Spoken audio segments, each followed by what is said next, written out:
make me happy. I'm not asking for a lot.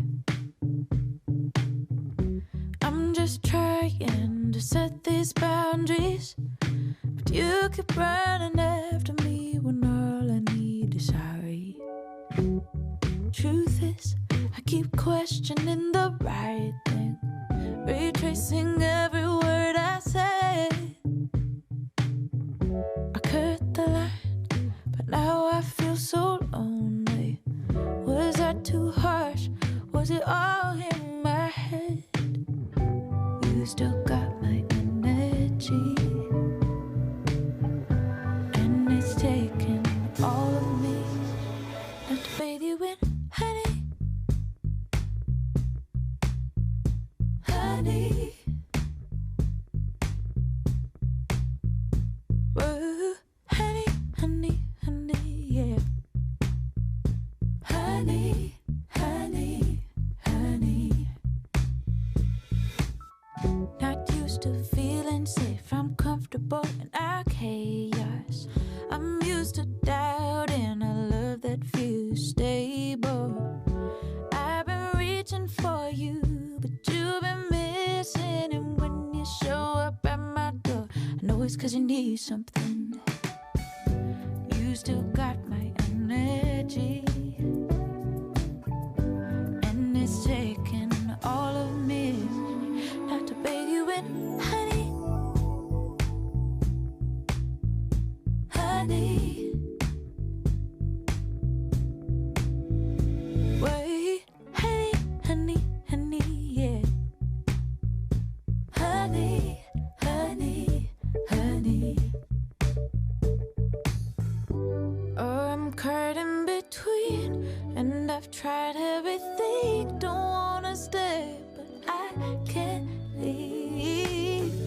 Saw your light in the dark, tried to mend every scar, but I can't fix the hurt, can't change who you are.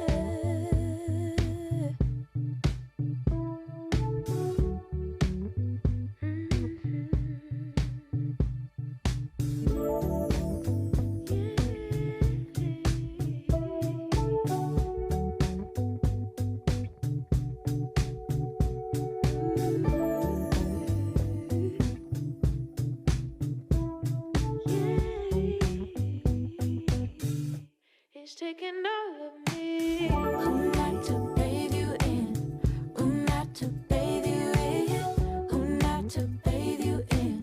Honey, honey. Who not to bathe you in? Who not to bathe you in? Who not to bathe you in? Honey, honey. Who not to bathe you in? Who not to bathe you in? Who not to bathe you in? Honey, honey.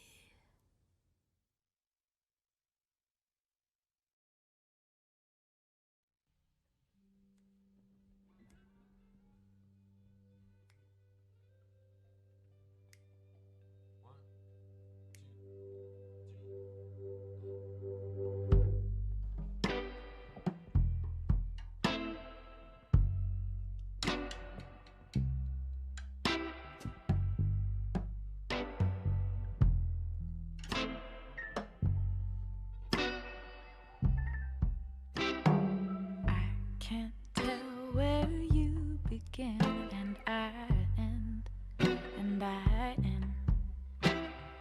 I can't tell where you begin and I end, and I end. Sweet kiss and love and touch and strong hands. The way we move, 1 and 2,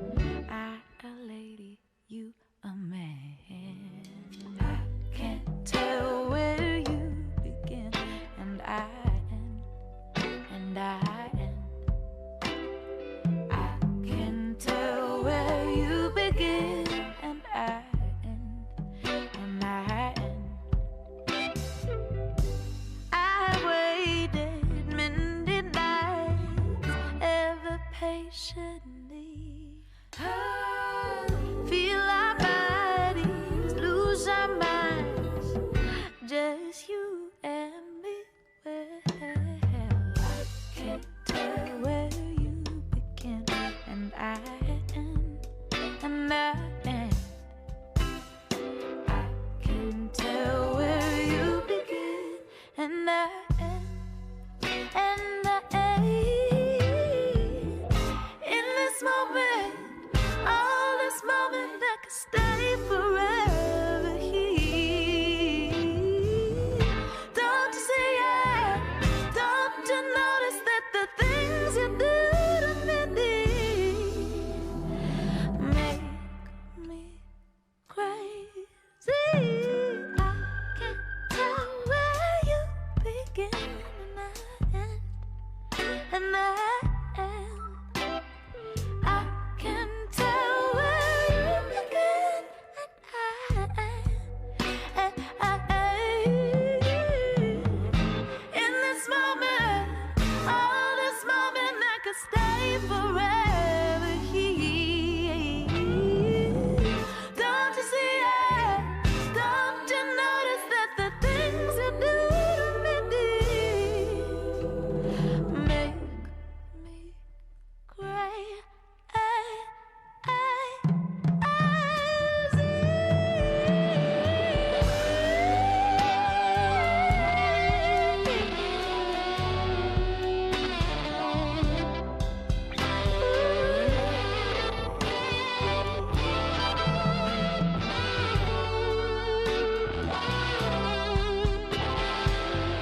Can't tell where you begin, and I end, and I end.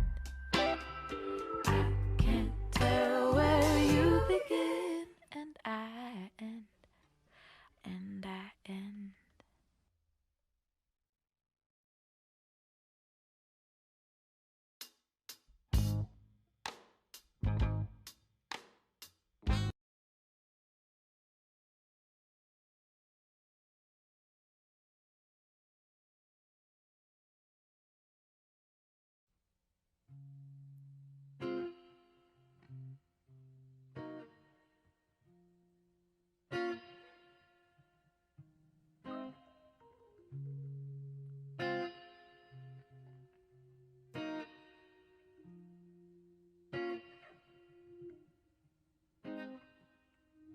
Took the scissors, cut your hair, screaming on the kitchen floor.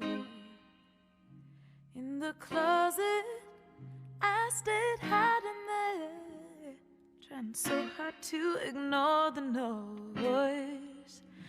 You bruised me black and blue, but I still comforted you in the fall. You bruised me black and blue, but I still comforted you when it all came down. Shine a light on dark corners of my mind. Shine a light on me.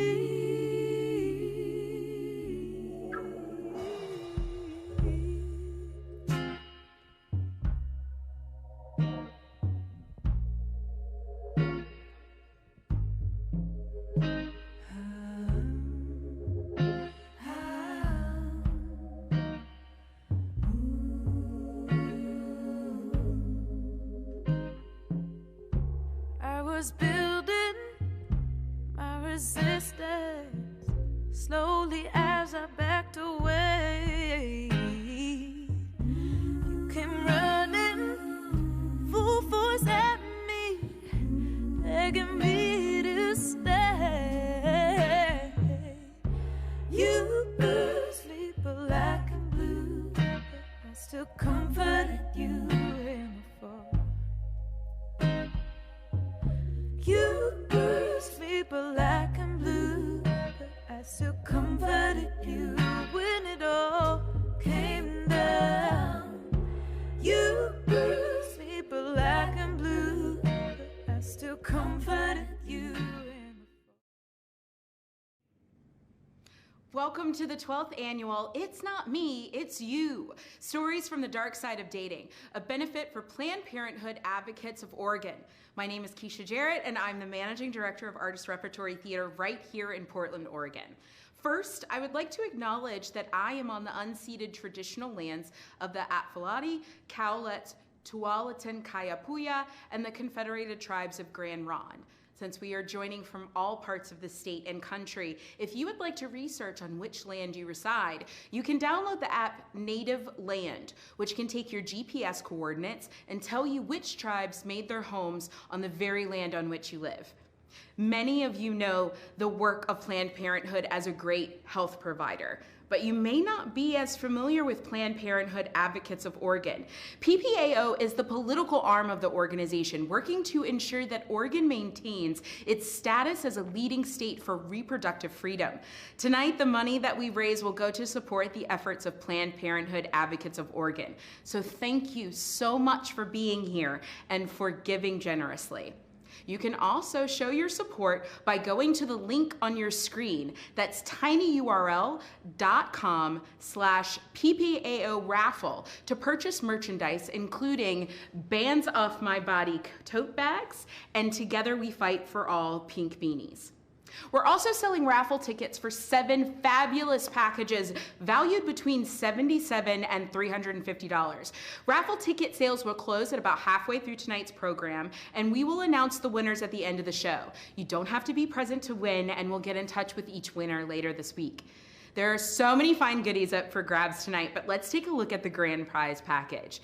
It's the Central Oregon Getaway, a $350 value, which includes a gift certificate for a 2-night stay in a rustic cabin at the Settle Lodge in Deschutes National Forest near Sisters. Linens are also included.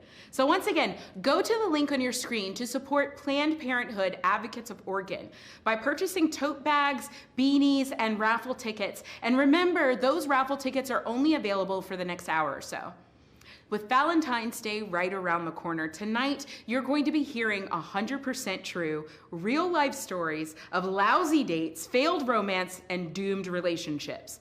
We've had them all, right? But before we get to tonight's storytellers, when I was 24, I was running bars and restaurants in a tiny island called Vieques. That's about 20-minute island hopper plane ride from San Juan, Puerto Rico. Pretty much all my friends were people that had moved to the US mainland, and it's what I imagine Key West in the 70s was like. You know, day drinking, going to the beach every day, chatting up snowbirds, and just living for the chillin'. I knew this couple that was running an island house for the tourist season, and her nephew was coming in from New England, and she had been talking him up for like a week, saying how excited she was. He was coming to town for his birthday, and how cool she thought he was, and how much she thought I would like him. And I'm like, okay, sure. But I'm like doing my own thing, having fun with some of the male tourists and surfers, and not into anything serious. So anyway, he shows up with his friend, and we all get together to go to dinner at this table for like 24 or something ridiculous. And I'm pretty sure we said hi to each other, but that's kind of it. And then I would see him for the next week around the beach or the bar. But if you've never been, Vieques is really small, and it's made even smaller by the military setting off test bombs, and so there were restricted areas. I think it was something like 20 miles from one side of the island to the other. There are very few bars, and we pretty much did the same thing to patronize all of them on different days of the week. So on Friday, we all went down to Al's Marzul, as you do, to sing karaoke over the ocean and get drunk, as you do.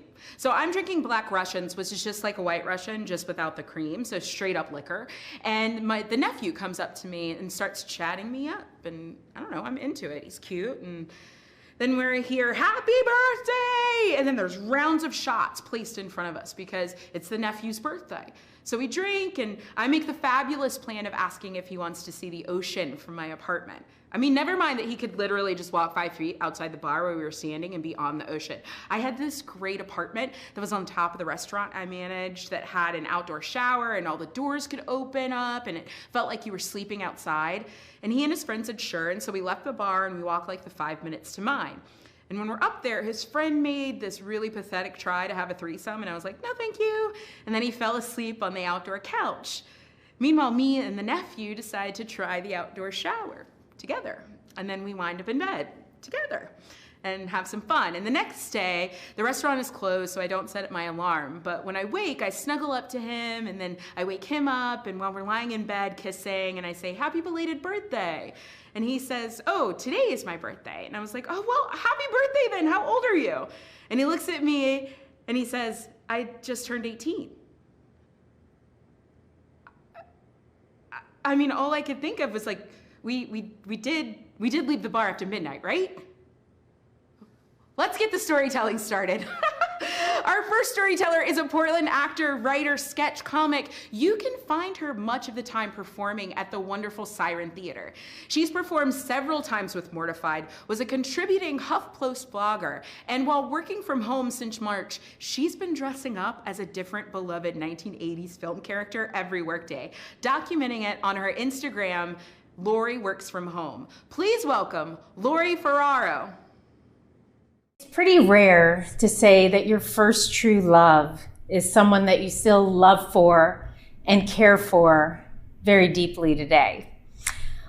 All these years later, I still think of my first true love as one of the true loves of my life.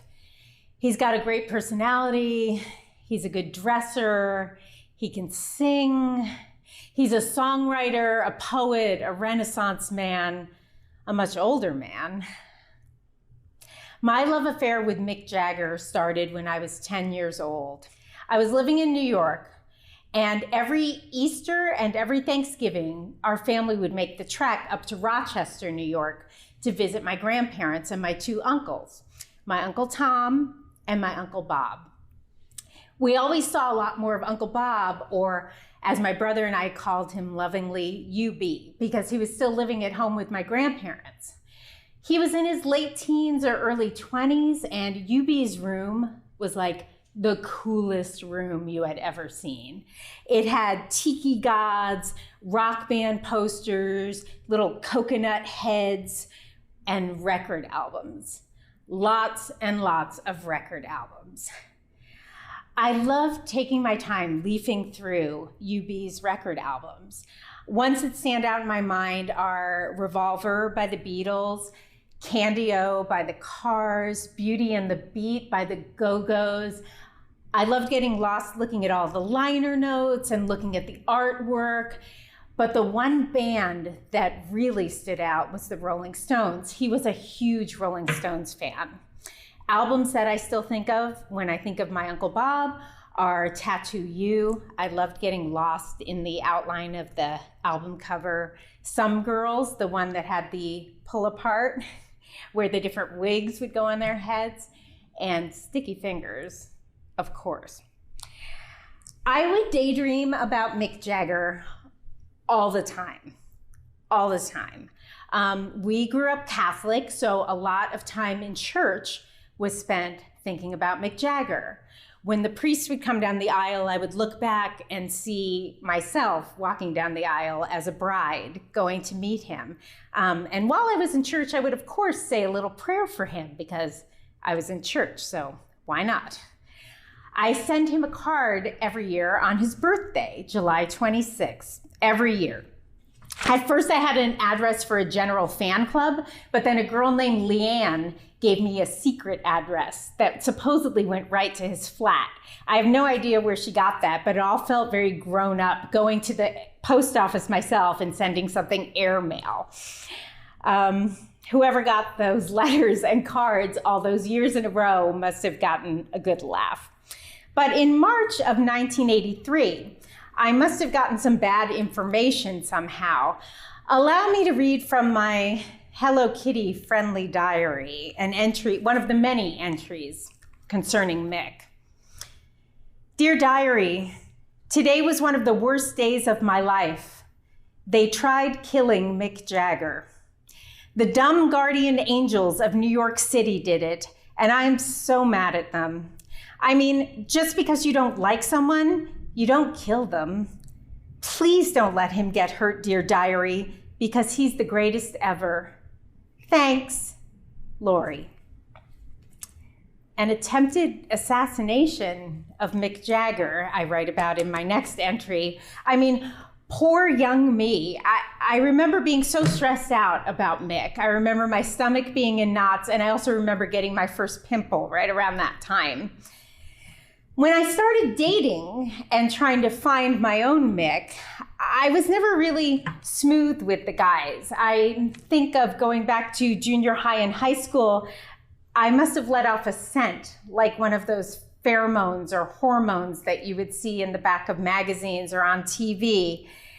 If there was a name for my scent back then, it would have definitely been called Desperado.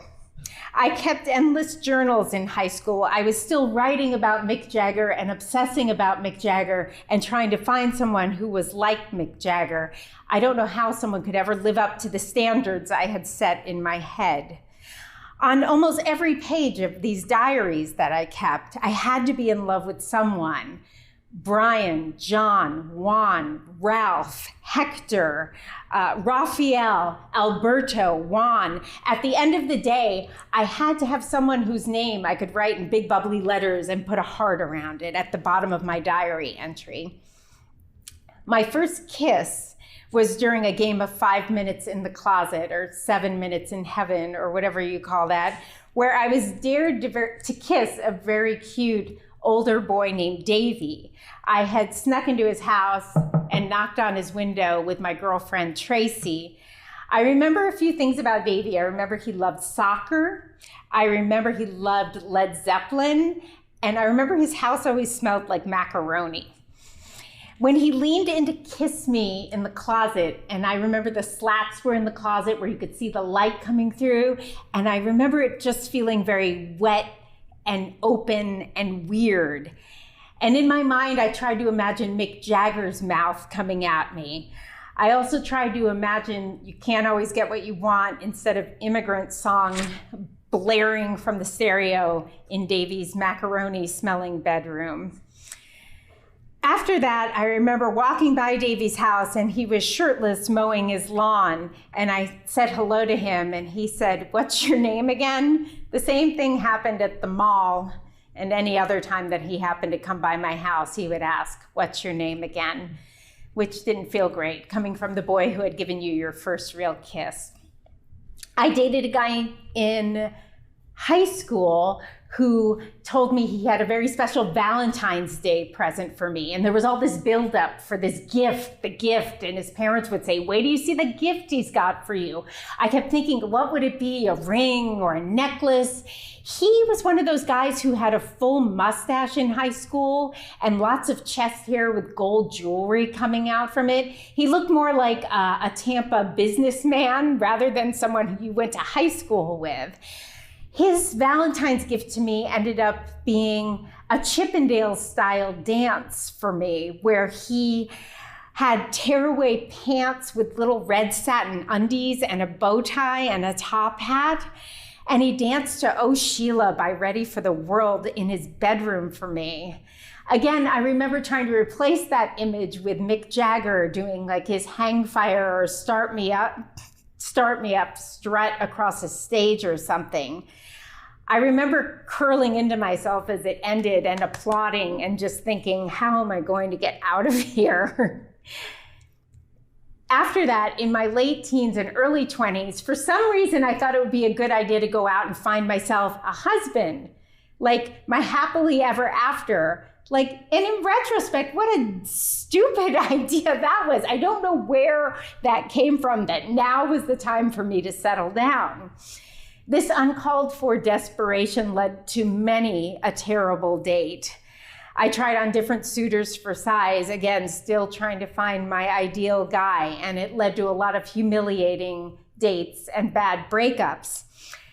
I remember one potential future husband and I had gone on a couple dates, very casual. We had had a couple drinks one night and I asked him to come back to my place.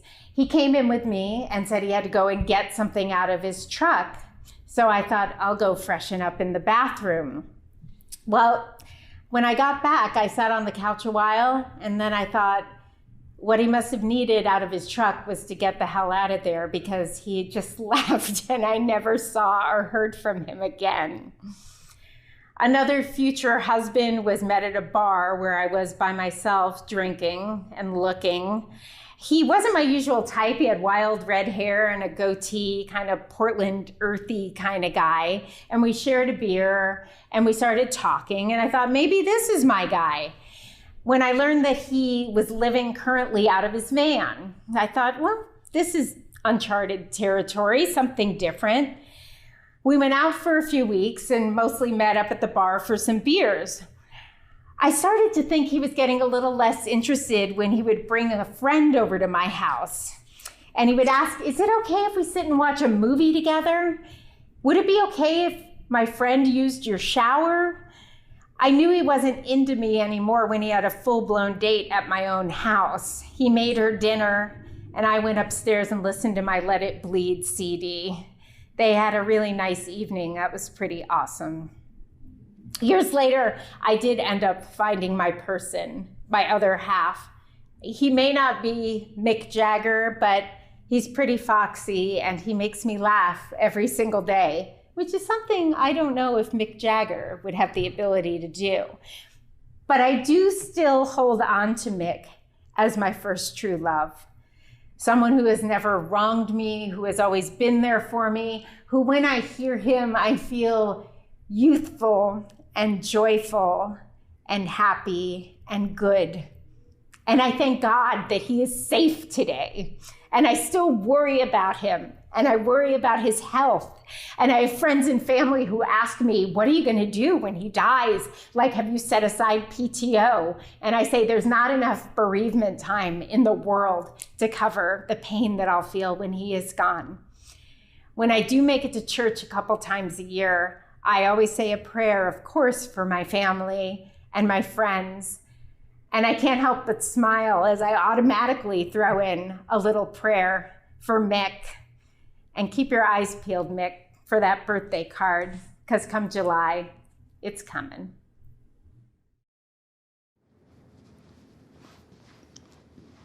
That's my Mick Jagger impersonation. But Mick Jagger, Hello Kitty diaries, first pimples, crushes, first kisses, and all-day desperation. Isn't that what relationships are all about? Thank you, Lori, for that gut-cringing walk down memory lane. Now let's take a look at a couple of the raffle packages that are up for grabs tonight at the link on your screen.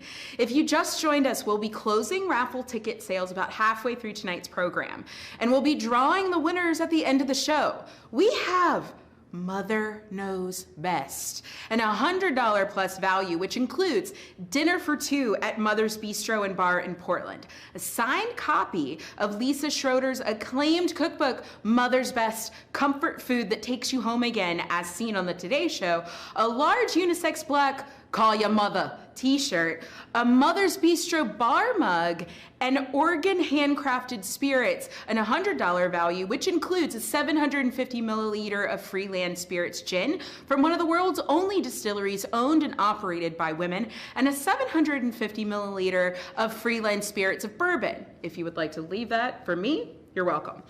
This package also includes a vegan nail polish by Claws Out, an activism-based company in Portland, Uterus, a color that was created to benefit Planned Parenthood, which is a brilliant shade of pink. Please note, for this raffle package only, the winner must pick up the prize in Portland and be 21 or older. With your support tonight, Planned Parenthood Advocates of Oregon can help keep Oregon the nation's easiest place to access birth control and the nation's easiest place to vote. Because as we all know, Oregonians will never have a full body autonomy if they cannot exercise the right to vote. So click on the link on your screen to purchase raffle tickets, tote bags, and beanies, and to make a gift to PPAO.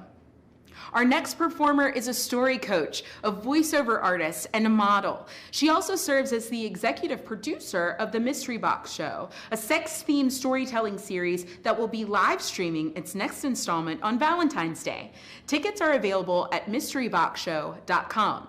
And you can find past shows at youtube.com/mysteryboxshow. Please welcome Reba Sparrow. Had three really good things going for him. He was a sales clerk at my local porn shop. He was covered from head to toe in tattoos, and he asked me out. The problem was that I didn't really feel a strong connection or chemistry with him, And I really imagined that the next person I would go out with, I would feel this with. So my intuition was just saying, nah. Now, I had been getting asked out by a couple of people, but each time I wasn't feeling it. So my instincts were just saying no. But I was impatient. So while I was saying no, I was also moping around the house, complaining that I was never gonna find anybody and nobody who was asking me out was the right person. So one day, my friend Kim says to me, "Girl, that's not how dating works. You gotta say yes so that you can find out if you have a connection with somebody." And I was like, I like my way better.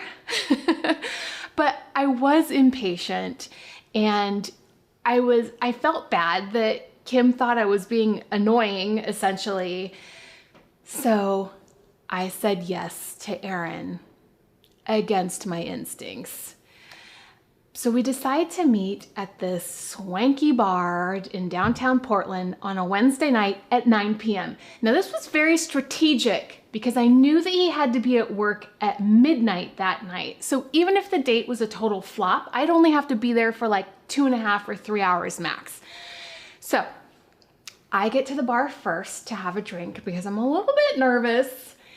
And as I'm sitting there at the bar, I swivel around on my bar stool and I look out the window and I see him arrive on his bike, which is normal for Portland because we are a cycling city, and it's summer. So Aaron is wearing shorts, and as he bends over to lock up his bike, I am admiring his very muscular calf muscles with all the tattoos, and I think to myself, oh, maybe Kim was right. Like, maybe this is a really good idea because this dude's super hot. And so I see him walking towards me and he comes inside the bar. And as he gets up to me, he orders 2 drinks. He says to save time. And I'm like, okay, makes sense. And then I say like, hey, do you want to actually go back to the back room here at this bar where there are couches? It's a little more comfortable. Really, I just wanted to get closer to him because I thought his body was so hot. Now, I'm actually starting to get pretty excited to talk to him because, like I said, he works at this porn shop and he's covered in tattoos. And to me, I think that's got to be a colorful life. He probably has some really great stories. I'm so interested to talk to him. So we go sit down, he's got his 2 drinks, I've got my 1, and I'm like, so Aaron, tell me everything. Like, I love the shop you work at. Do you like working there? And he was like, yeah, I just moved here from Wisconsin and I just got the first job I could find. I'm not a creeper or anything. It's not like I like working in a porn shop. And I was like, okay, I really thought you were like a sex positive person who liked working at a porn shop, but okay, red flag, that's fine. Moving on, let's talk about something else. And so I was like, your tattoos are just gorgeous. You have so many of them. I'm sure you hear that all the time, but would you indulge me and tell me about a few of them? Like, what are your favorite ones? What are they all about? And, really just trying to get a conversation going with him. And his response was, I don't know. I just like the way they look. And I was like, cool. Mind you, he's not asking me anything about myself. We're not having a conversation at all. And I'm like, okay, I gotta have a different strategy because I'm kind of pissed off that I'm here against my better judgment, but I wanna make this date work. So I excuse myself to the restroom to like regroup. And when I come back, Aaron has 2 more drinks in front of him. So this means there's been a total of 4 drinks, and it's been like an hour and a half so far. And I was like, okay, don't panic. Like, I just met this dude. I don't know his tolerance. He doesn't know mine. Like, maybe it's totally fine. And he seems fine. So I sit back down on the couch and we're just kind of awkwardly staring at each other. Again, he is not engaging in conversation. I don't know what else to say to him. And I was like, no, I want this date to go well. I may as well make out with him. So I just lean forward and I plant my face on his face. And he's a pretty good kisser. So I'm like, all right, finally, like something is happening. And so we're making out and we're making out. And then finally we pull away. And have you ever had that moment where you're drinking alcohol and you seem fine, but then you stand up or something else happens and a switch goes off and you are drunk? I see this happening in Aaron. He has gone from everything's fine, we're making out, to his eyes gloss over and his speech slurs. And he says to me, "You're so hot.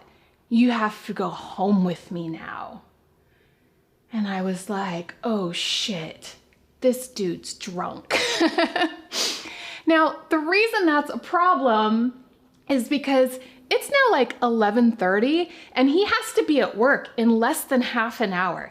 And I know that it shouldn't be my problem, but it feels like it's my problem. And so mom mode totally just turns on. I am no longer on a date with this guy. I feel like I have to take care of him and get him to work, which, by the way, you gotta earn that shit. So I was pissed off that he was pulling this on me on a first date.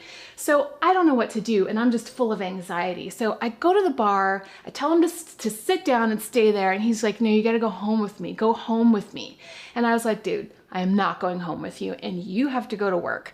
So I go get him a cup of coffee and I'm trying to encourage him to drink it because I see in the movies that coffee's supposed to sober you, but honestly, it's never worked for me before. But that's what I'm doing. And then I think, okay, well, maybe we just gotta walk this off. So I say, Aaron, let's go outside. Let's go for a walk. And now he's like kind of a bigger guy, but he's leaning on me because before drinks, I don't know. I don't pretend to understand, but he was drunk. So we get out the door and I'm kind of escorting him out the door. And as soon as we get outside, he sees his bike locked up and he's like, let's get on the bike. We're going to go home. And I was like, no. We're not going to your bike right now. We're just going to take a walk. But he's bigger than me and he breaks away and he goes over to all of the bikes that are lined up, locked up. And he finds his and he bends over to unlock his bike. And as he does this, I swear it happens in slow motion, he topples over the seat of the bike and lands on another bike, which causes a domino effect of all the bikes to tip over, including his on top of him. And he's now lying on the ground, kind of in a fetal position. But not only has he gone down, but the pedal of his bike has scraped him from his knee down his shin, and he is bleeding blood, like real blood, all over the place. And I'm like, oh my God, he's got to be at work. This date is awful. I'm panicking. What do I do? So I turn around and I see the door person, and I run over there and I say, hey, I just met this person and he's really drunk and he's bleeding and he's on the ground and he's got to go. Like, can you help me? And the door person was so gracious and just said, of course, let me call you a cab. This happens all the time. And I was like, what? This happens all the time? This is awful. So a few minutes later, this big white taxi van arrives, which I didn't know exists, but does, big enough to accommodate a bicycle. And so the door person helps me get Aaron and the bike into the van, and he's still so drunk that he can't even sit in the front seat. He gets in the back, he crawls in the back with his bike, and he's like, come on in, you're gonna go home with me. Still, he's just not with it. Like, this alcohol hit him hard and hit him fast. And so I say to the taxi driver, he's supposed to be at work. I give him the address and I was like, but I don't know if he wants to go home or if he wants to go to work. Cause I'm thinking like, what's going to happen if he shows up at work drunk? He's going to get fired. What's going to happen if he goes home and doesn't go to work? He's going to get fired. I don't know what the best thing is to do, but I want to be done with this. And so I close the van door, they drive away, and I'm like just standing there alone, looking around, thinking, well, that was awful. See, Kim, that's what happens when I just say yes against my better judgment. But I'm relieved that the night is over. So I go home, I go to sleep. Now the next morning, I get a text from Aaron. By morning, I mean like afternoon, because I think he has slept the morning away. I don't know if he ended up going to work or not, but the text said, I am so sorry. That was a complete disaster last night, and it was all my fault. I drank too much too fast. I was just so nervous. And I had to feel for the guy because I totally understand that. Like, I'm the one who got to the bar first to have a drink because I was nervous. And that impatient part of me wanted to forgive him. And then he said, can I please make it up to you? Can we go out again? And I kept thinking, this is what Kim said I had to do. I can forgive him. I can say yes again. But my intuition was still saying no. And this time, I decided to listen. Well, that was like that Destiny's Child song, no, no, no, no, no. Then I say, yeah, yeah, yeah, yeah, yeah. But really it's no, no, no, no, no, no, no, no, no, no. Thanks, Reba, for listening to your gut and saying no to a second date with the reluctant sex shop working, tattooed, bike riding Aaron with the cute butt. Now let's take a look at a couple of the raffle prizes that are up for grabs tonight at the link on your screen. If you just joined us, we will be closing raffle ticket sales about halfway through tonight's program, and we'll be drawing the winners at the end of the show.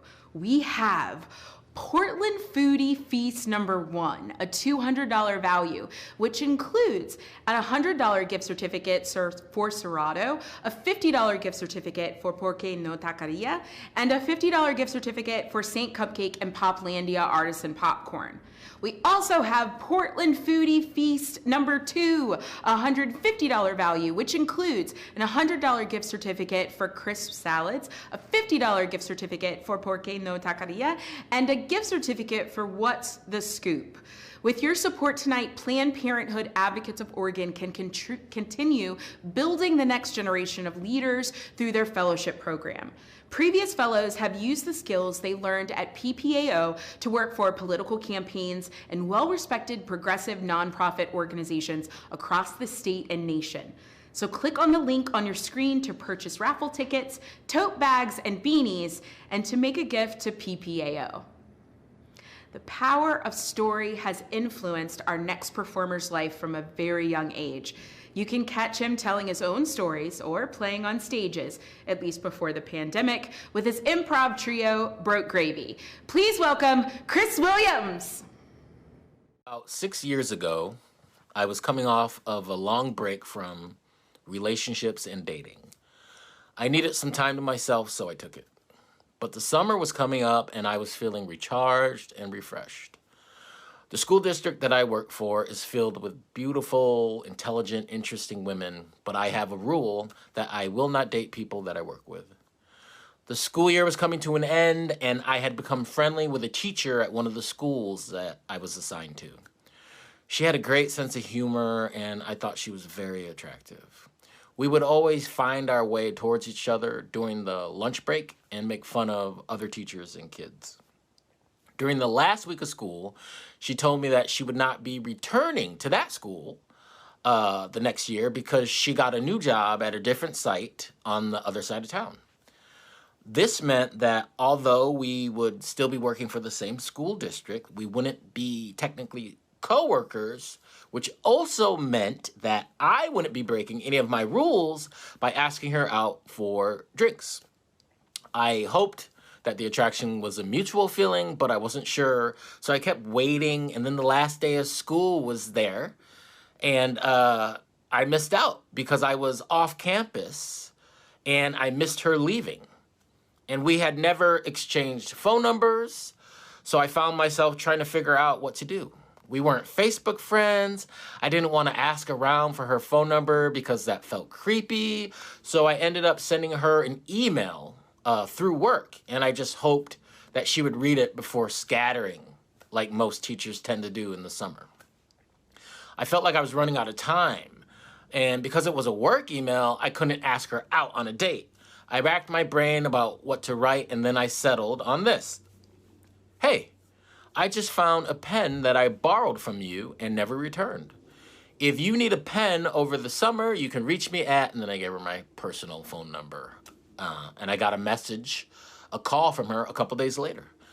We spent a lot of time together that summer, and we got along much like we did in the school building. It was clearly a summer fling, but it was nice. When you spend extended periods of time with another person, you start to discover things you have in common and things you don't have in common. She was from New York, and she had that East Coast energy that I've always loved. She was Italian, but people always thought she was Latina. She also loved her cocktails, and she liked to laugh a lot. I was from Michigan. I suffer from Catholic guilt. Nobody has ever thought I was Latino.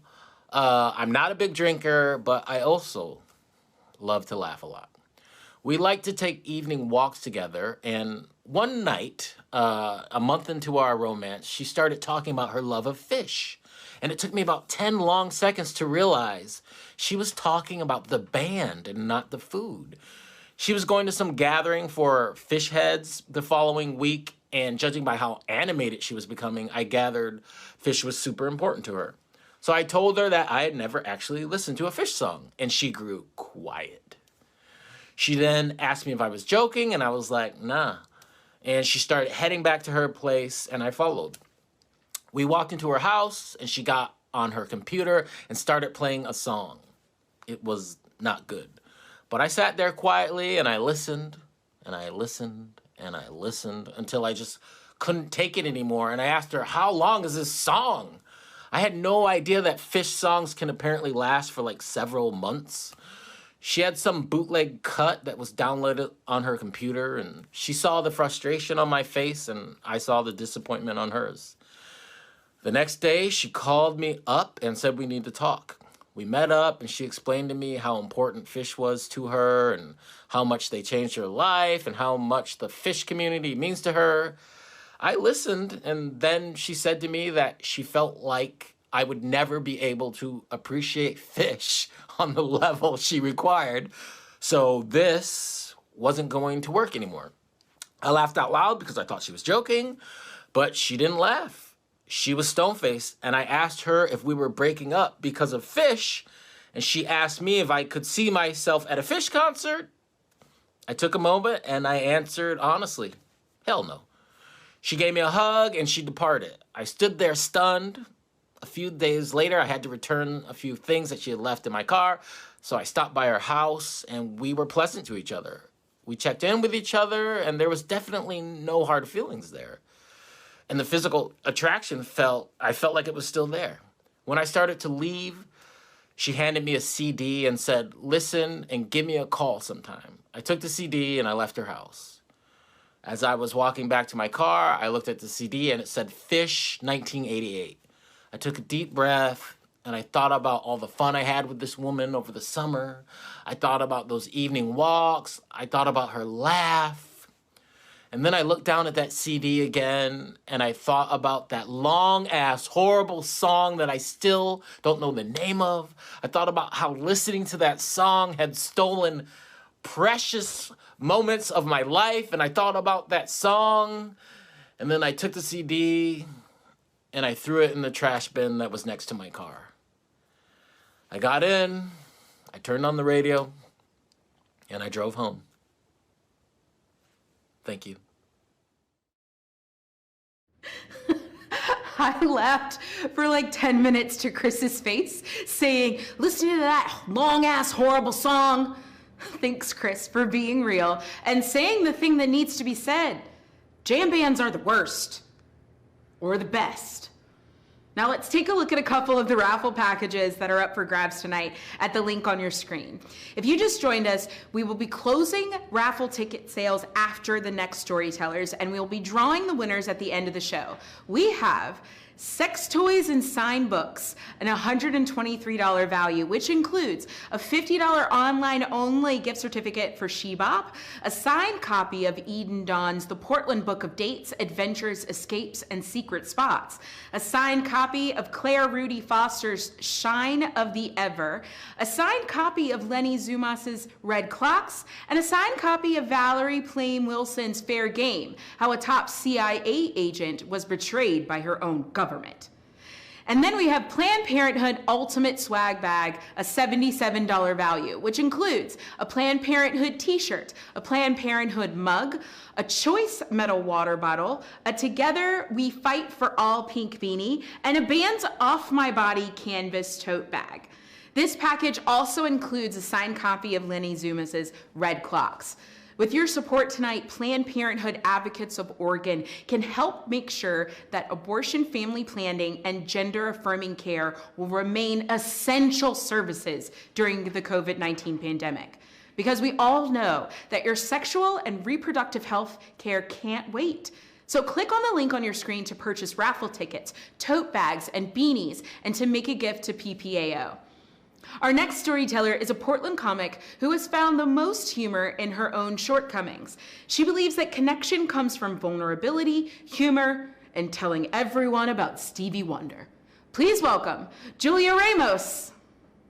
I am so happy and excited to be here. I got to do one of these shows about a year, maybe 2 years ago, and it really opened up a lot of vulnerability in my ability to talk about dating or stories in my life in general, and that was important to me.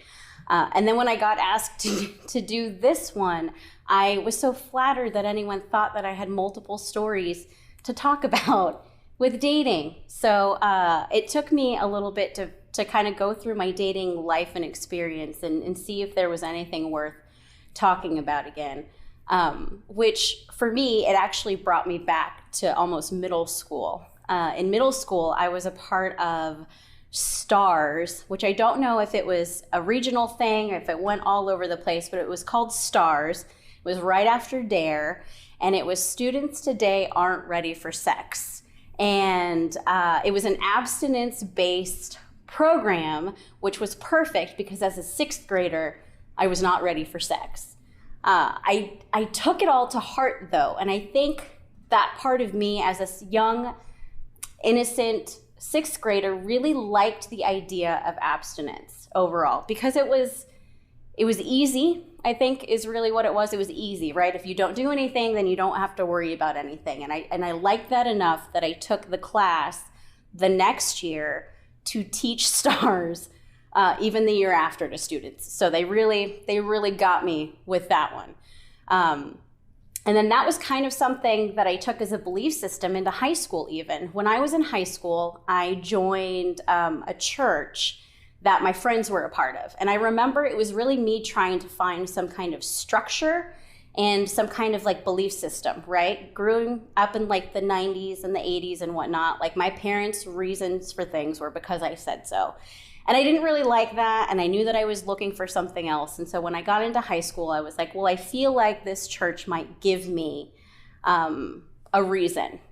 Looking back at it now, it didn't, but then it did. And so I took that and ran with it. And in high school, I was known as the mom of the group. Like my literal nickname was Mom.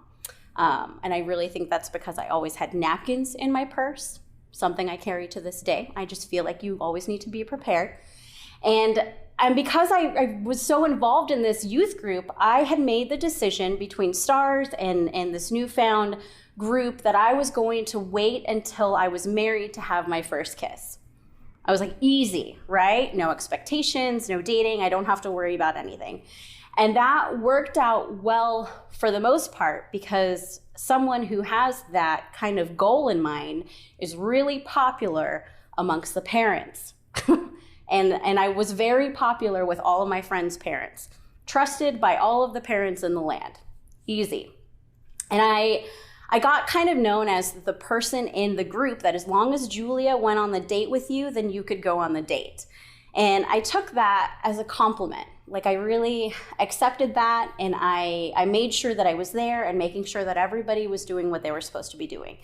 And I liked it the most because I had a friend named Anna, and Anna was this beautiful blonde girl who was just kinder than kind, right? Got asked out on dates all of the time, but she had a really hard time saying no. And so I kind of took that as my responsibility to be Anna's voice. And so she would ask me to go on these dates with her, which I don't think I ever went out on a date with them more than one time. I'm pretty sure if they wanted to take Anna out on a second date, I was not invited. But I was willing to be there and say no if she couldn't feel like she could say no. And that worked out for a little while. But I think the one time that really stands out for me is we were all meeting at the local pizza place because there was really nothing else to do in high school. And all of the girls had gotten there first, and then I remember all of the guys were meeting us there a little bit later. And so we got there first and sat down, and then the guys showed up a little bit later with this other guy that we didn't know. And I was very into it. I was like, well, I don't understand why they're sitting over there talking to him, but I was like, here's the thing, I'm gonna get these two groups together.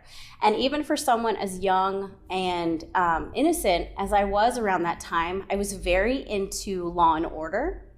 And I had gotten very into the idea of pimps. I don't know why. I really didn't have enough experience in any kind of way. And if you asked me enough of the right questions, I'd have no foundation for this whatsoever. But I was intrigued. And I think I'd seen enough episodes for this theory in my head to play out. So we had the girls in one area and the guys in another. And I remember telling the girls, I was like, hey, do you mind if I go over and chat with the guys and try and get them over here? And they were like, no, that's fine. And I walked over and I was like, all right, here's the deal. I've got these ladies over here. Characteristics, negotiate price, times and dates. I was like, we're gonna make this work. And as I'm talking with them, they kind of look at me and I'm just being weird, which is normal. And they kind of start laughing. And I was like, look, I'm serious. I'm here for them and I'm going to help you get with them. So if you want to come over here, I feel like we can really make this deal pan out. And I go back to the other table and I'm sitting there and waiting for them to come over, and they're chatting with this gentleman that they had brought with them. And finally, a few minutes later, they start walking over. And as we're all getting around this large table, they introduce us to this guy that they'd brought with us as the new youth pastor at our church. And I wish I could say that I was embarrassed. I wish I could say that I was mortified by my behavior, but because I had no actual foundation for my liking of pimps, it completely went over my head. Zero shame, no problem with anything that was happening. And I, looking back at it now, cannot believe that I didn't have more of a reaction in some kind of way. And also, I had never put together that within about a Sunday or two, there had been discussions of prostitution and the Bible that also went over my head. So I would like to think that I kept that cool mom nickname throughout the rest of high school. I can definitely say that I wish that there had been more than an abstinence-based lesson plan growing up, because as someone who really thought that I was going to wait until I got married to have my first kiss, I bought countless magazines and Cosmo magazines to try and go through and piece together any kind of information that I could have. And, you know, as it turns out, Jesus was not a huge fan of pimps and or Cosmo magazine. So I wish that there was more stories and depths in dating, but after explaining that one, I think you can probably see why there's not. So thank you.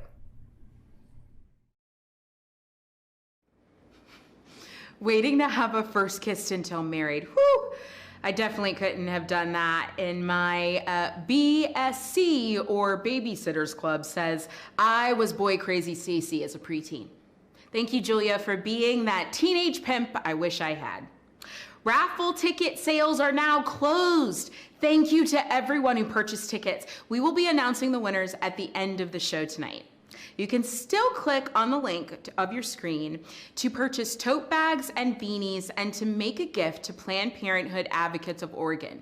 With your support tonight, PPAO can continue to strengthen Oregon's policies around sexual health education to give our young people the tools they need to protect themselves and to plan their futures.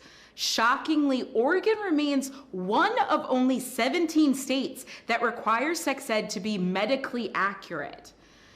Our next storyteller has performed all over the West Coast before the pandemic, but now focuses mostly on teaching his puppy not to pee on strangers. Please welcome Neeraj Srinivasan. Hello, this is Neeraj Srinivasan, and this is the story of the worst date I've ever been on. Let's see, it was the summer of 2014. I was about a year out of college. I'd moved to Portland earlier that year in March. Still didn't know a lot of people, just starting out, making friends in the local comedy scene. I moved there to do stand-up. I had downloaded Tinder, and I remember I matched with a bud tender, and we made plans to get drinks. I beat her there. I arrived there in the agreed-upon time, but she was a little late. I remember I was sitting in the outside patio section so I could, see the street. I saw this giant SUV pull up and this big, great athletic guy hop out. From the passenger seat, she got out and she was half his size and was wearing this little cocktail dress. She they had this really warm embrace before she walked in, and I remember the guy, he was wearing this really tight pink T-shirt and it had glittery text on the front of it. And then he drove away. And then she came in, and we ordered drinks. And I was like, "Oh, was that your roommate?" And she was like, "Oh no, that was my ex." I was like, "Oh, your ex-boyfriend drives you to dates?" And she was like, "Oh no, that was my ex-husband." As if I was, that's not what I was asking at all. I was like, "Oh, okay." And there was an awkward moment. So I was like, "Oh, how long were you guys together?"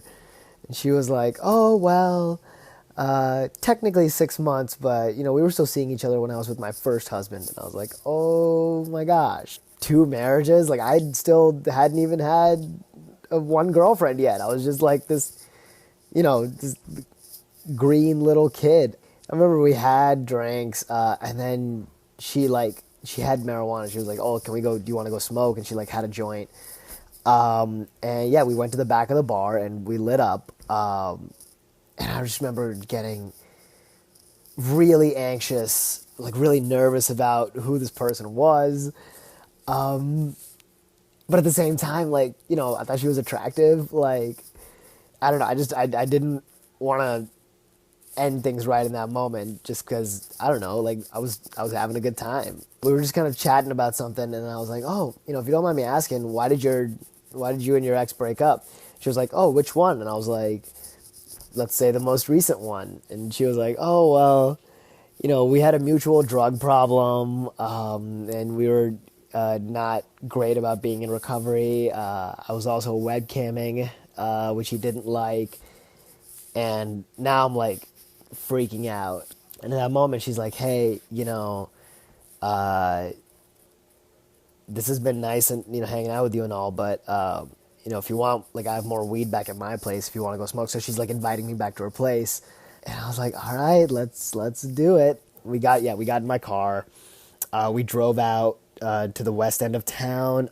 We kept going, and this is the first time I'd been to the West Hills area, and we pull into the driveway of this really nice place, and I just remember being really impressed with the house, and I was like, "Oh wow, that's a nice place." It was nicer than a place that I thought someone on a webcamer's budget could afford. "How many roommates do you have?" And she was like, "Well, technically, this is my ex's parents' place, and they let me stay in their guest room. I was like, all right, let's see this guest room. And then she took me in the garage, up some stairs, and into like this storage area. And there was like one part of the area was like boxes and like Christmas things and stuff they just put away. And the other corner was like a bed, like a mattress and a box spring and like a dresser with some like a pile of clothes in it and a desk with like a little computer. And I was like, okay, well, this is the guest area, I guess. And then I remember we put on some music and we smoked a little weed and like she started kissing me and I mean, she went to like undo my belt and like I remember I got, I was like sort of struck with like fear, for a lack of another word, in that moment. Like something stopped me. Like maybe I was just stoned and I was paranoid. And I was like, oh, hey, I'm sorry. It's, like, I don't really know you that well. Like, let me just run and grab a condom. I have some condoms in my car. And she's like, okay, cool. So I, got dressed really quickly and ran outside and got in my car and just drove away. And where did I go? I went to Denny's, just because I basically peeled out of the driveway and I was anxious and hungry and I just went to Denny's and had breakfast food. And honestly, that made me feel a lot better. Ooh, all the skeletons in the closet came out on that date. Neeraj's story reminds me of the first time I tried to lose my virginity. When we both got naked, he was about the size of a small flow OB tampon. So when he left to go look for a condom, I threw back all of my clothes and I jumped out of the window. Anyway, you can still click on the link on your screen to purchase these bags and beanies and to make a gift to Planned Parenthood Advocates of Oregon. With your support tonight, the PPAO can fight in Salem to ensure that Oregon emerges from COVID-19 stronger than before, particularly for the women who make up the majority of essential workers and are being hit the hardest by the pandemic's economic fallout. And now, I'd like to introduce our next storyteller. In 2019, she performed at 6 comedy festivals and opened for Tom Segura at the Keller Auditorium. In 2020, she learned how to cut her own bangs. For more fun videos, including her popular series of hilarious animated history stories, check out and subscribe to her channel at youtube.com/Becky Bronstein. Please welcome Becky Bronstein. I'm Becky Bronstein, coming to you live from quarantine in my apartment. My story is going to be a little bit different because I have been in a happy relationship for about 14 years now, and no one wants to hear about that. So my story is going to be a tale of the time I lived in an apartment with 2 couples. It all started when I went to college in Savannah, Georgia. What a place. I lived in a 4-bedroom dorm apartment, and I got there first. So I got the best room at the end of the hall by the air conditioner.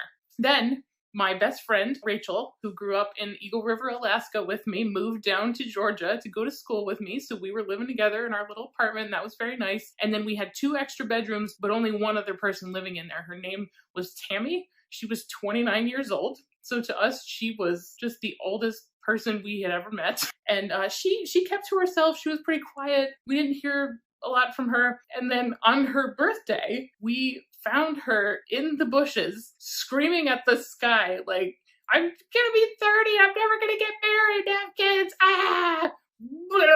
just barfing in the bushes. She married a professor who immediately got fired, and then they moved to the middle of nowhere, Georgia, to live with his parents. So she's out of the picture. Now we've got 2 empty bedrooms. So the school moves in with us, our next roommate, Amy. Amy is from the Midwest. She's very sheltered, just, salt of the earth, corn of the earth. And she had never been outside the Midwest, and she landed in Savannah, Georgia to go to college, and she did not know what was going on, man. So she moves in with us. She's just a neat freak, obsessed with cleanliness. She moves her boyfriend in with us, and it's just like, hey guys, this is Chad. He was just part of the apartment now. She brought him in like a piece of furniture.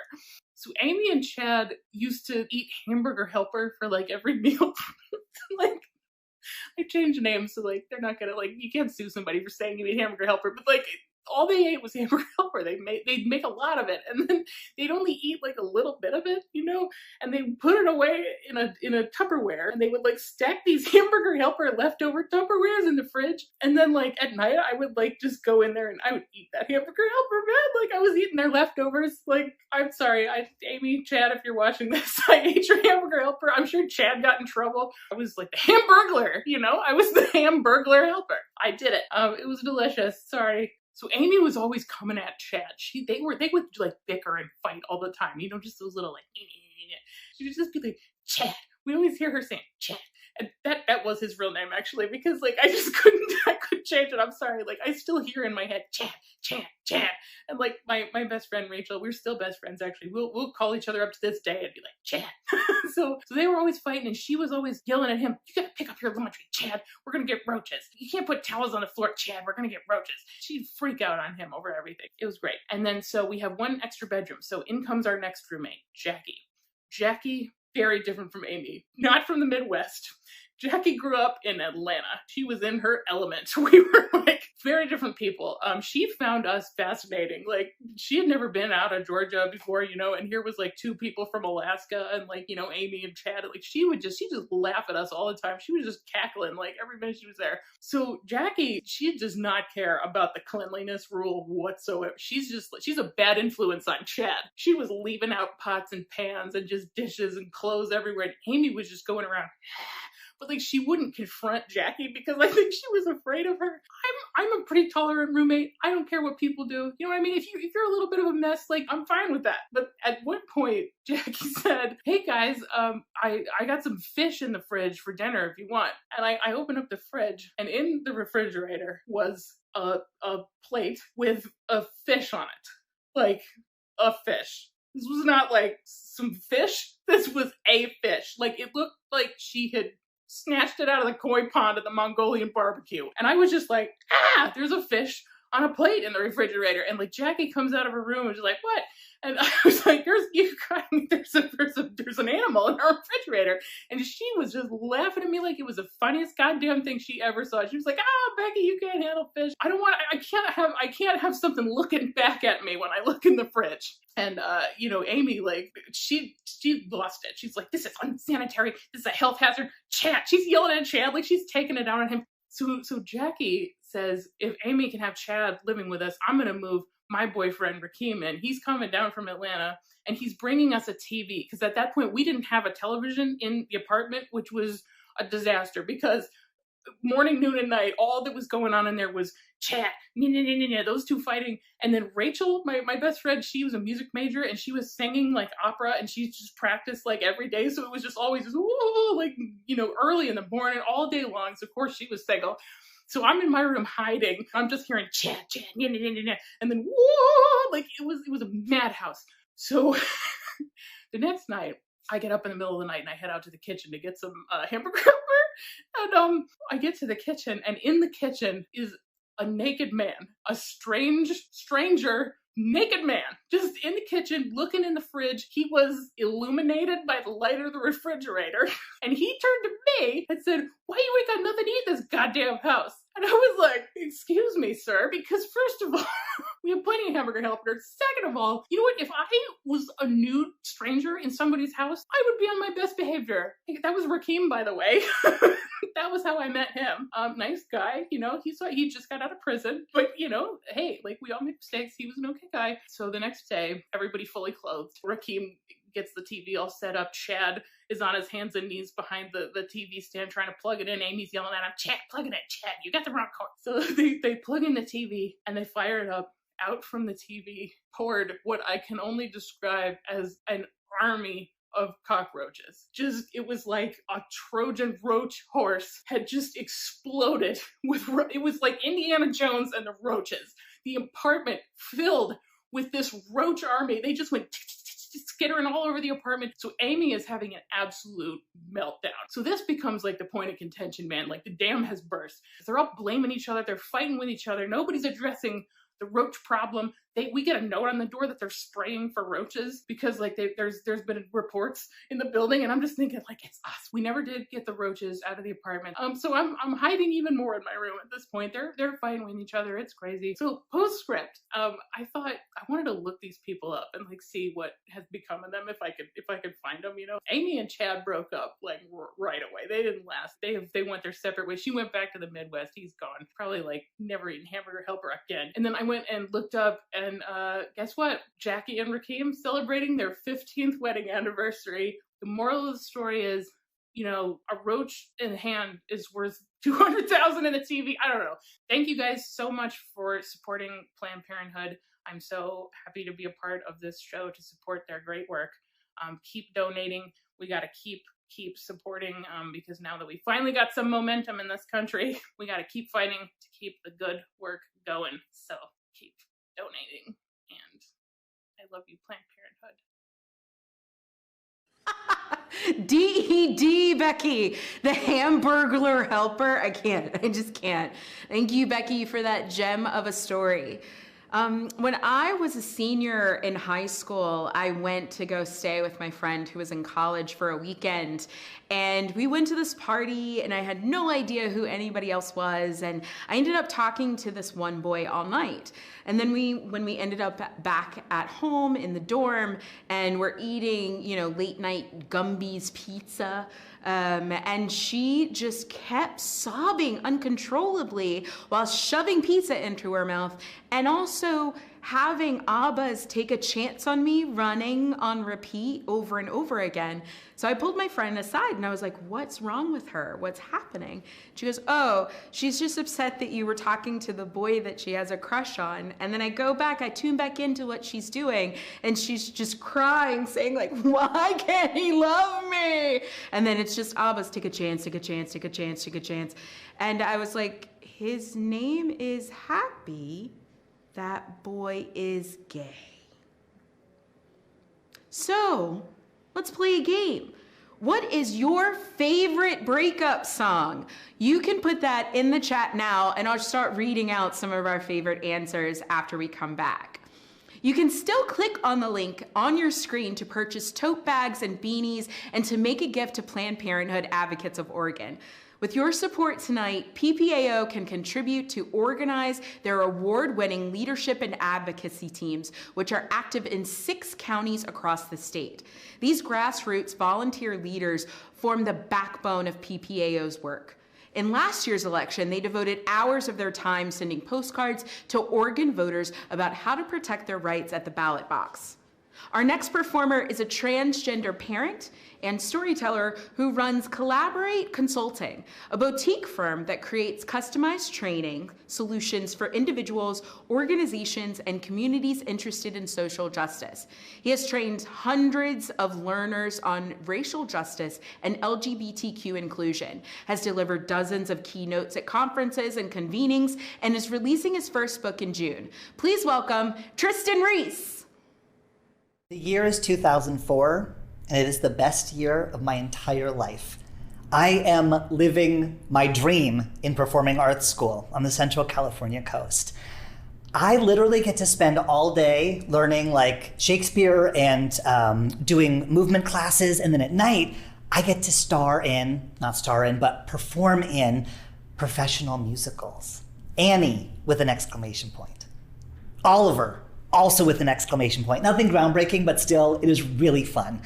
Also, I get to transition. Now, I'm a transgender man, and I postponed my transition for a couple of years because I was worried about losing my singing voice. I thought maybe if I went on testosterone that it would change my voice so quickly that I would immediately start to sound like Tom Waits. Now, more than 10 years later, I'm like, God, if only I could sound like Tom Waits. But back then, at age 24, I was worried about that. So I decided if I got into performing arts school, I would transition while I could have coaches and stuff helping me with my voice, and I could make the violin into a viola, into a cello, vocally speaking, and be okay. So it was a wonderful time for me, but also it was really hard because I didn't have anybody to date. One of the things I'd been excited about in terms of transitioning was dating as a man. I mean, I'd always been a man inside, but I hadn't been a man in a way that other people had been able to really recognize. And I was really excited to venture into the dating world as a man. But contrary to what my mind and stereotypes had instilled, performing arts school was actually not a sausage fest. In fact, there was only 15 men and 15 women, so you can already see the winnowing begin. Of those other 15 men, only one of them was gay. And bless him, I really loved Andrew, and he's incredibly talented, but he's basically like a 70-year-old woman trapped in a 17-year-old boy's body. When we were not doing movement classes, he was knitting. Knitting. Again, adorable, not something that I found sexually appealing. So I made it through the first 6 months without dating anybody. And then they posted the season 2 performances, the shows we were going to be doing for the next 6 months. And one of them, Guys and Dolls, also with an exclamation point. Guys is literally in the title. So I knew they were going to have to bring in some outside artists, because there's no way in my class alone we had all the talent that they needed to fill that whole men's chorus up. So all I had to do was audition for the show, get in, and then hopefully I would be exposed to some fresh meat. So I auditioned, I got in, that part was easy. Side note, getting a sex change is a really good idea if you're a performer, because auditioning against women, really hard. Auditioning against men, less hard. So I got in, it was easy. First day of rehearsal, oh, there's men all right. And one of them, Matt, super cute. Like already, I could tell he was cute. He was a great dancer, he had a beautiful singing voice, and he actually seemed like a good person, which was not something that I had traditionally been into, but I was pretty desperate. So I was ready to try something new. We struck up a flirtation, and our mutual friends kept telling us to ask each other out, but I couldn't do it because I was too shy, and he couldn't do it too because I assumed he was shy, until finally one day after rehearsal, he asked if I wanted to have coffee with him the next day. And I said yes.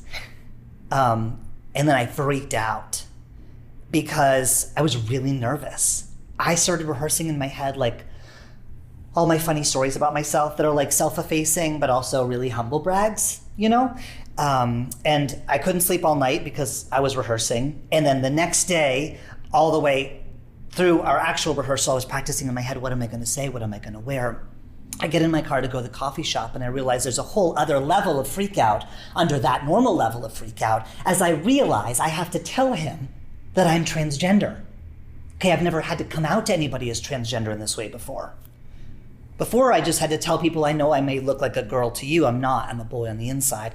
This time, I was gonna have to tell him, I know you might think that I'm this kind of man, but I'm not, I'm a different kind of man. How do you do that? There's no guidebook. No one ever told me, here's how you come out to a gay man as trans. I thought maybe I'll just wait a few dates to get to know each other. Then if it's going somewhere, I'll tell him that. I don't know. What if I really liked him and then he wasn't into the trans thing? Then I really would be heartbroken. So that didn't seem like a good idea. I remember a bunch of my more radical trans friends saying you should never have to come out to anyone ever, because it's their fault for assuming that you're not trans. And I'm like, rhetorically, sure, that's clever, but functionally speaking, I don't know, it just didn't seem that safe. So I decide as I pull up, and it's super awkward because he like pulls up at the same time, so I can't even freak out in the car. I have to get out of the car. I decide as I'm getting out of the car that I'll just Molotov cocktail it. I'll just kind of like throw it in, then run. You know, I'll just mention it really casually and then never talk about it again. And then if he picks it up, cool. If not, I can always tell him later, well, I already told you, so it's on you, buddy. Okay, this seems safe. We go in, I order my green tea latte, he gets an iced tea. We sit down, we're talking. As we're talking, I'm like looking for the opening. Like, where am I gonna just slide this in? And then finally, he starts talking about body image. So this is great. Trans stuff, body image, got this.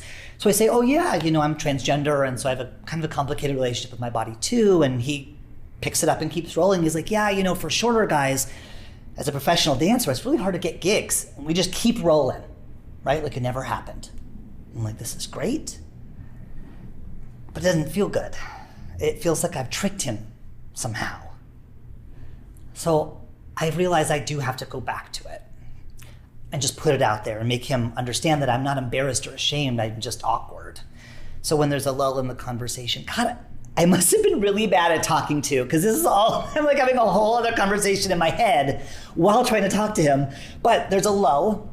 And so then I say, earlier I mentioned that I'm transgender. I just want you to know, like, if you have any questions about that, or, want to ask me anything, or that's something you want to explore, I'm totally open to having a conversation about it now, or I don't know if you want to hang out again, we could talk about it then.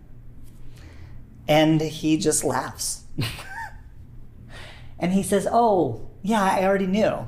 The guys in the show already told me, and of course it's fine. I mean, I've never been with a trans person before, but of course it's fine. And that was it.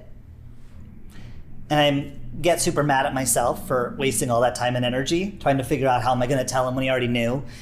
But I don't have time to really spin out on that, because he leans forward and he takes my hand. It's our first time touching. And he says, and I'm glad you mentioned that, because I have to tell you something about me. I have to tell you that I'm HIV positive. And I don't know what to say.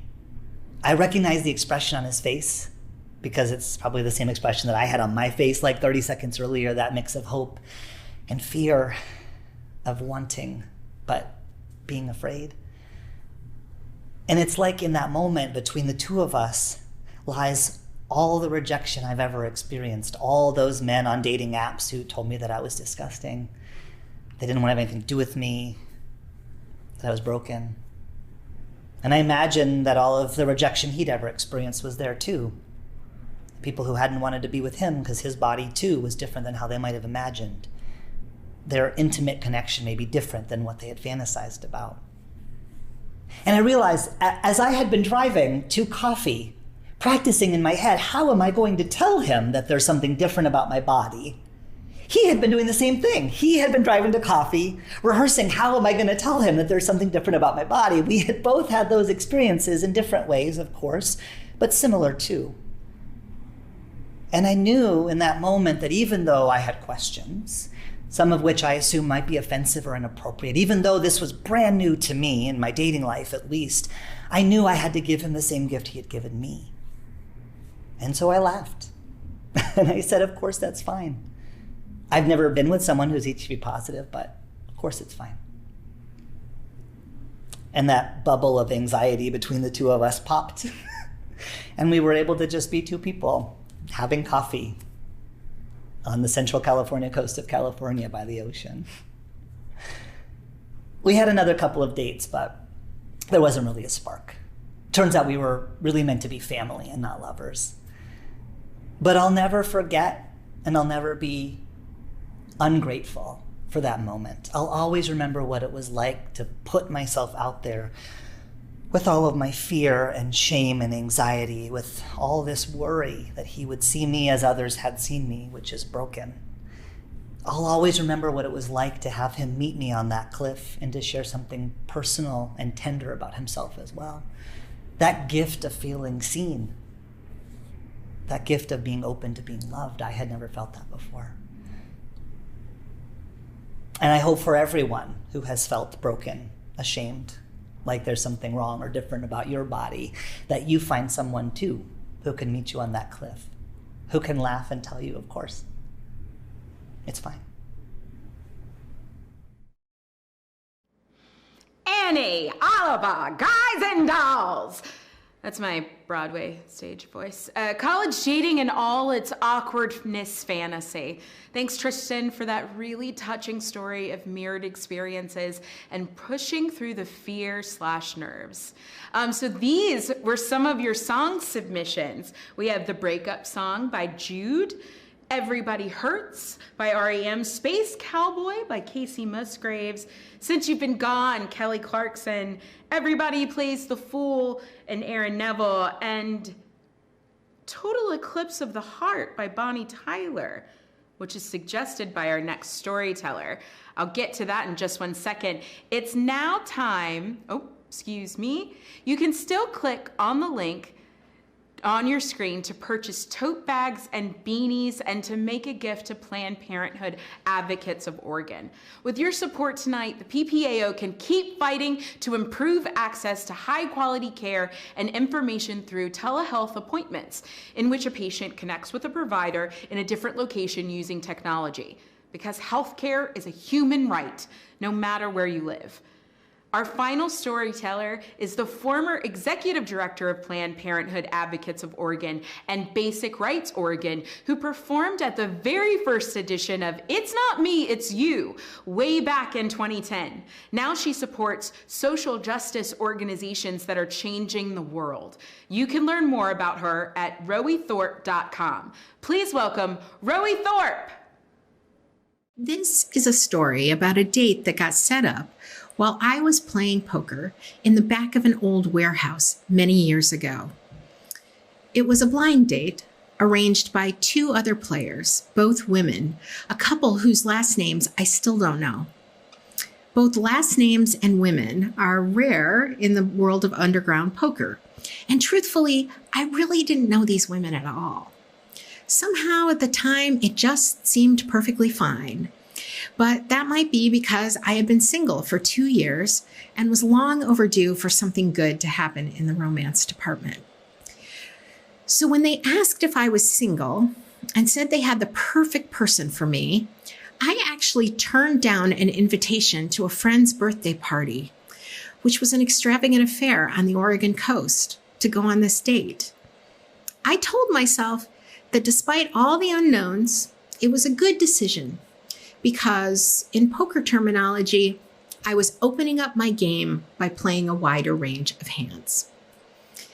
And this may be the last thing I was right about in this whole story. So I found myself on a Saturday night looking for parking next to a very rundown single-wide trailer on the outskirts of town.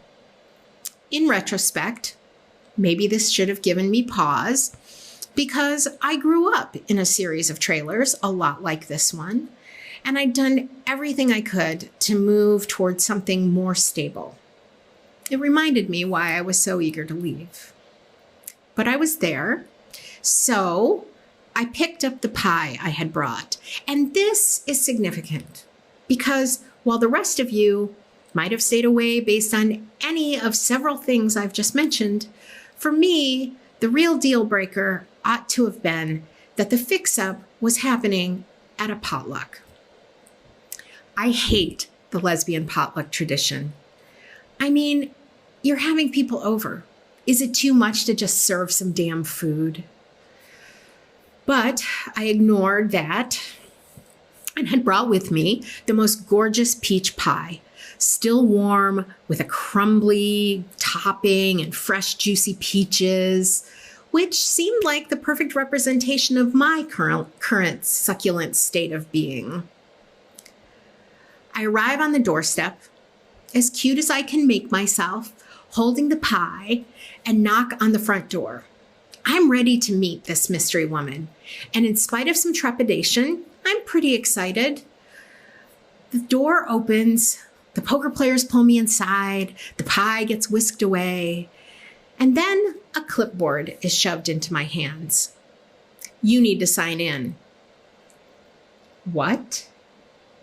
I look down, and the top sheet reads Multnomah County Department of Corrections.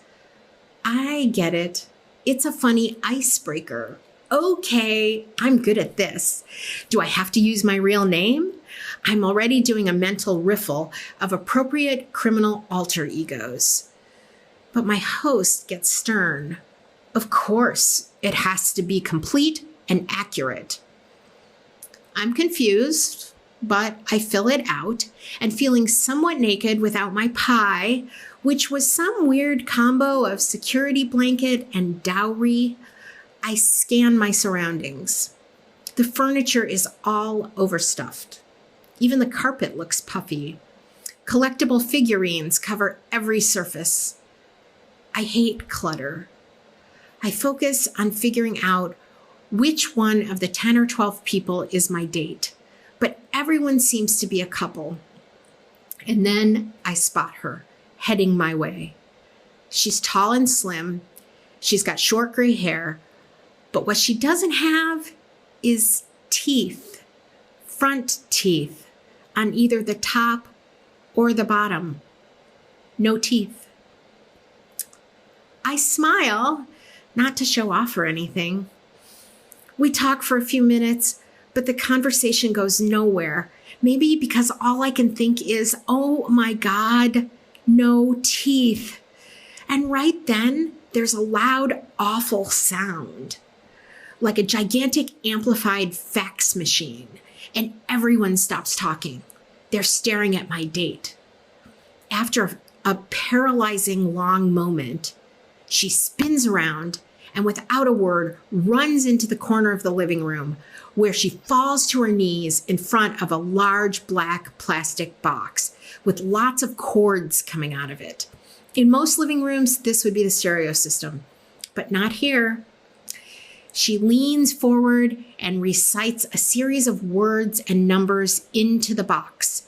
And as she does this, the leg of her jeans slides up, and I see that there is a black plastic transmitter strapped to her ankle. And suddenly, I get it. My date is under house arrest. My first thoughts are not the questions that other people ask when I tell them this story. I mean, look, good people get in trouble, and I don't know what's going on here.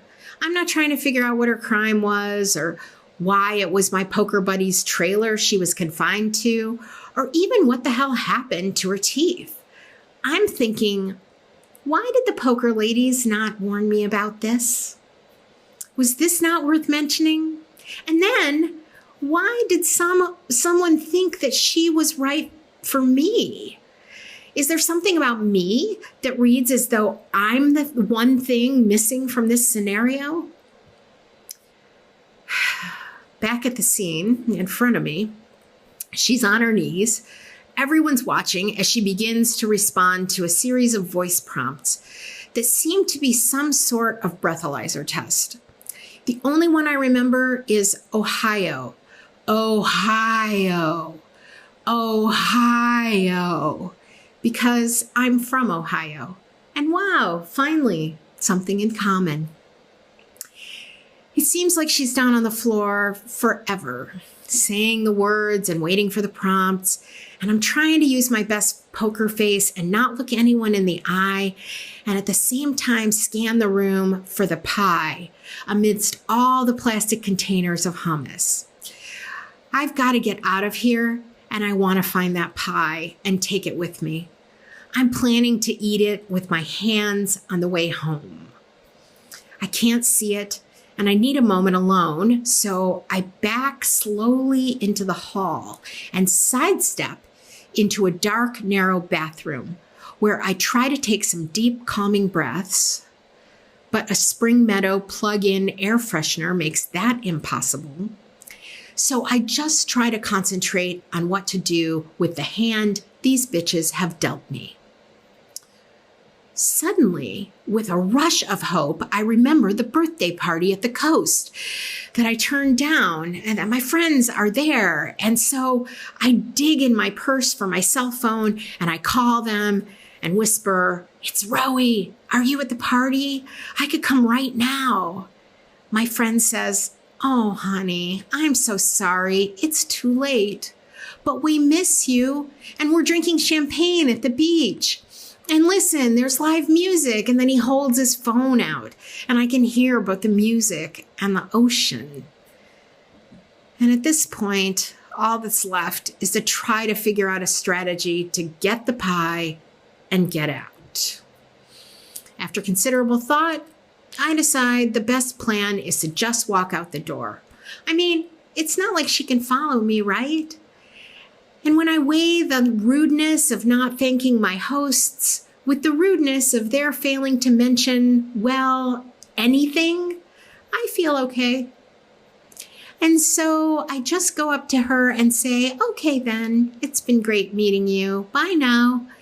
And when she says, "Wait, will I see you again?" I give her my biggest smile and say, "No, but I wish you the very best of luck," and hit the road. And the pie, in the end, I couldn't bring it. And so I save myself and sacrifice my pie, because every gambler needs to know when to walk away and when to run. And now everybody, I want to hear you singing from your couches.